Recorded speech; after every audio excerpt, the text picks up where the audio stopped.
आमच्या ताज्या बातम्यांसाठी YouTube चॅनलला सबस्क्राईब करा आणि बेल आयकॉनला क्लिक करा। Ichalkaranji transport association, the Ichalkaranji good transport warehouse and lorry operator association आणि टेम्पो चालक मालक कल्याणकारी असोसिएशन यांनी कोणताही वाद निर्माण न करता चर्चेतून मजूरवाढीचा प्रश्न सोडवून नवा आदर्श निर्माण केला आहे आणि तो भविष्यातही कायम राहील असा विश्वास माजी आमदार राजीव आवळे यांनी व्यक्त केला। Ichalkaranji transport tempo association, Ichalkaranji goods transport warehouse and lorry operator association आणि इचलकरंजी टेम्पो चालक मालक कल्याणकारी असोसिएशन यांच्यात मजुरी दरवाढ संदर्भात समझोता करार झाला।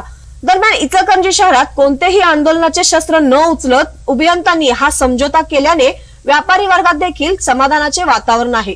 यावेळी ट्रान्सपोर्ट असोसिएशनचे अध्यक्ष अशोक शिंदे यांनी दोन्ही संघटनांनी यापुढेही अशी सामंजस्याची भूमिका घेऊन चर्चेतून मार्ग काढण्यासाठी प्रयत्न करावेत असे सांगितले। गाठी मोठ्या घेऊ नयेत, नागरिकांना त्रास होईल अशी गाडी लावू नये, कागदपत्रांची पूर्तता करून घ्यावी अशा सूचना देण्यात आल्या।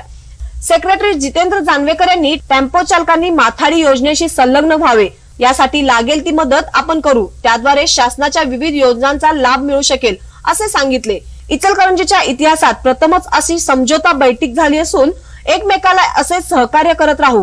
वस्त्रोद्योग व्यवसायातील आपण ही एक महत्वाची कडी आहोत। आपण व्यवसाय बंद ठेवून मागण्या केल्या असत्या तर फार मोठा फटका बसून सर्वांचेच नुकसान झाले असते।